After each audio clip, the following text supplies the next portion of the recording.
प्रश्नावली 3.5 के question number 1 में दिया है निम्नलिखित समीकरणों के युग्मों में से किसका एक अद्वितीय हल है, किसका कोई हल नहीं है, किसके अपरिमित रूप से अनेक हल है। अद्वितीय हल की स्थिति में उसे वज्र गुणन विधि से ज्ञात कीजिए। तो यहाँ पर क्वेश्चन में कह रहा है जिसका अद्वितीय हल होगा उसे ही वज्र गुणन विधि से बनाना है। इसमें 3 कंडीशन दिया हुआ है, कोई हल नहीं है, अनेक हल है और अद्वितीय हल है। चलिए बुक में देखते हैं कोई हल नहीं है कब होता है, अनेक हल कब है और अद्वितीय हल कब होता है। तो यहाँ पर अद्वितीय हल कब होता है, चलिए यहाँ देखिए। तो a1/a2 बराबर नहीं होता है b1/b2 के। जब a बराबर नहीं होता है तो अद्वितीय हल होता है। दूसरा नंबर में जब तीनों बराबर हो जाता है, तीनों का मान अगर बराबर आ जाता है तो अनेक हल होता है। तीसरा है कोई हल नहीं है, a1/a2 b1/b2 के बराबर है लेकिन c1/c2 के बराबर नहीं हो रहा है, तो इस कंडीशन में होता है तो कोई हल नहीं। तो चलिए क्वेश्चन को हल करते हैं।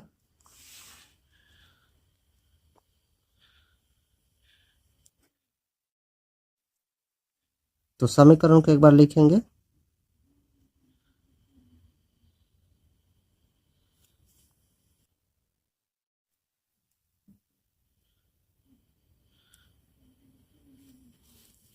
तो लिखेंगे दिए गए समीकरण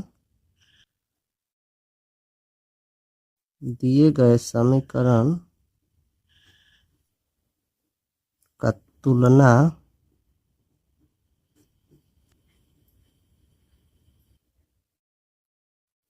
रैखिक समीकरण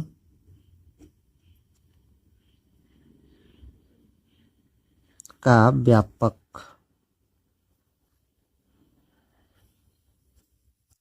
रूप से करने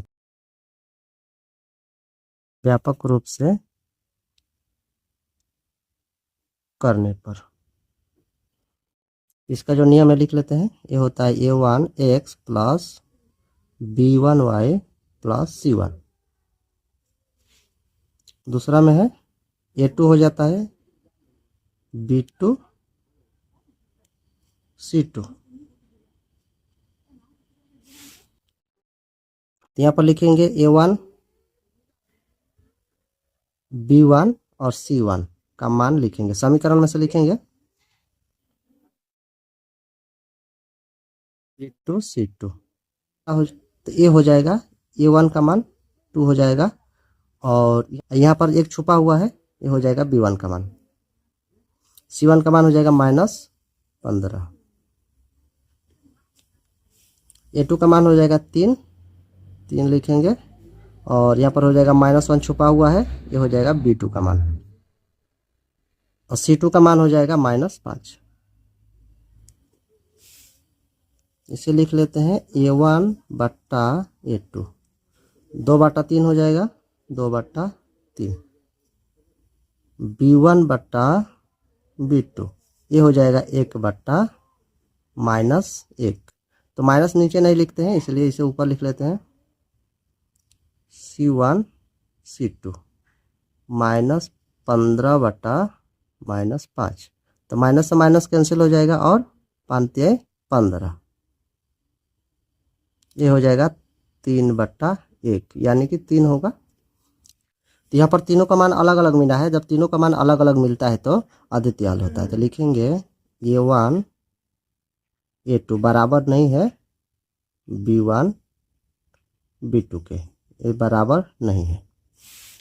यहाँ लिखेंगे अतः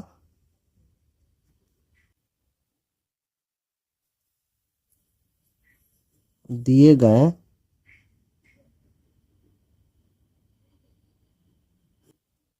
समीकरण युग्म का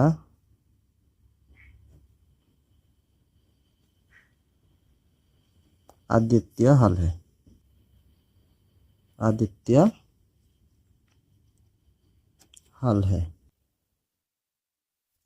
तो क्वेश्चन में बोला है जिस समीकरण का अद्वितीय हल होगा उसे वज्र गुणन विधि के द्वारा बनाना है।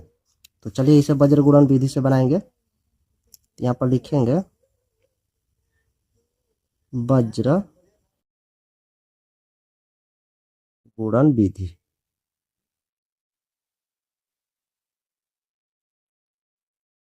इसे वज्र गुणन विधि के द्वारा बनाएंगे। तो वज्र गुणन विधि में होता है x y और 1। तो वज्र गुणन विधि का नियम आप लोग याद कर लीजिएगा, बुक में दिया हुआ है। तो चलिए यहाँ पर देखते हैं। तो इसको पहले लिखते हैं बीच में जो मिडिल में है उसे पहले लिखते हैं। ए मिडिल में है, 1 नंबर में इसे लिखेंगे, 2 नंबर में इसे लिखेंगे और 3 नंबर में इसे लिखेंगे और 4 नंबर में फिर से इसे लिखेंगे। जहाँ से शुरू करेंगे वहाँ पर ख़त्म हो जाता है। तो ए हो जाएगा B1 B2 C1 C2 A1 A2। फिर से लिखेंगे B1 और B2। उसके बाद इसे क्रॉसिंग गुणा करते हैं।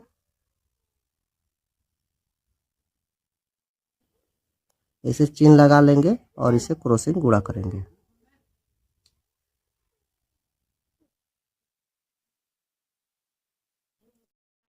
पहले सजा लेते हैं इसे, उसके बाद गुणा करेंगे।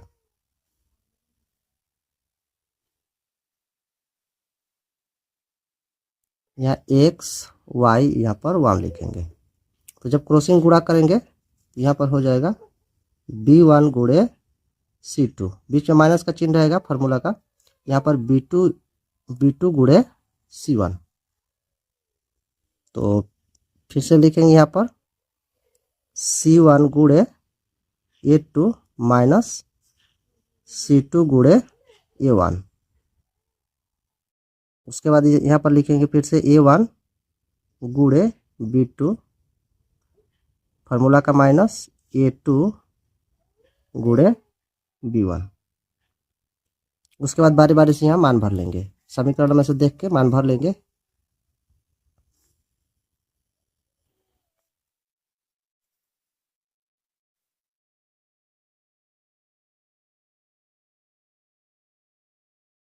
तो यहाँ पर B1 का मान क्या है, यहाँ से देख कर लिखेंगे, इसमें से यहाँ से देख के लिख लेंगे। यहाँ पर B1 का मान है 1 गुणे C2 का मान हो जाएगा -5 और माइनस फार्मूला में का है, और B2 का मान हो जाएगा -1 गुणे, इसे ब्रैकेट में डाल लेते हैं, और C1 का मान हो जाएगा -15। C1 का मान फिर से होगा -15 और गुणा हो जाएगा। A2 का मान है 3 फार्मूला का माइनस, और C2 का मान है 5 गुणे A1 का मान है 2। अब इधर लिखेंगे, इधर हो जाएगा A1 का मान है 2 गुणे B2 का मान है 1 फार्मूला का माइनस है यहाँ पर, और इधर हो जाएगा A2 का मान है 3 गुणे, जो गुणा हो रहा है बारी बारी से गुणा कर लेंगे। तो यहाँ पर एक गुणा करना होगा, x लिखेंगे y और 1। तो गुणा कर लेते हैं, 5 एकम 5 हो जाएगा -5, और इधर हो जाएगा माइनस माइनस प्लस हो जाएगा, और 15 एकम 15। इधर गुणा कर लेते हैं, -15 और +3 गुणा होगा तो कितना हो जाएगा -45, और माइनस माइनस गुणा होगा तो प्लस हो जाएगा, और 2 5 10। इधर चलते हैं, इधर हो जाएगा यहाँ पर, तो यहाँ पर थोड़ा सा मिस्टेक हो गया है, यहाँ पर माइनस होना चाहिए। यहाँ -1 हो जाएगा तो गुणा हो जाएगा तो हो जाएगा -2 और 3 एकम 3। फिर से लिखना होगा x y और 1।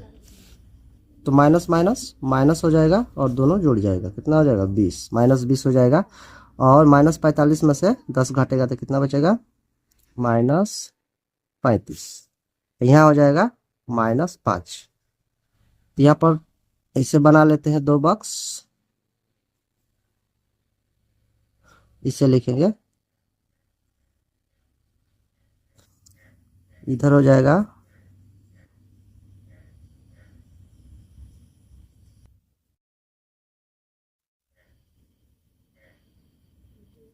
तब क्रॉसिंग गुणा कर लेंगे, ये हो जाएगा, और 20 एकम 20, माइनस माइनस गुणा होता है तो प्लस हो जाता है। तो x बराबर हो जाएगा 20/5। तो 5 चौके 20 हो जाएगा, यानी x का मान मिल गया हमें 4। अब उधर चलते हैं, इधर हो जाएगा 5y बराबर माइनस माइनस प्लस हो जाएगा और 35 से कम 35। y बराबर हो जाएगा 35/5। तो 5 से काटेंगे तो हो जाएगा 7 मिलेगा हमें। यहाँ हो जाएगा y का मान 7। ये हो गया हमारा आंसर। अगर वीडियो अच्छा लगा हो तो एक लाइक सब्सक्राइब करके जाएगा, और इससे पहले के वीडियो अगर आप लोग नहीं देखे होंगे तो प्लेलिस्ट में वीडियो है, जाकर आप लोग देख सकते हैं। तो चलिए फिर मिलते हैं अगले वीडियो में।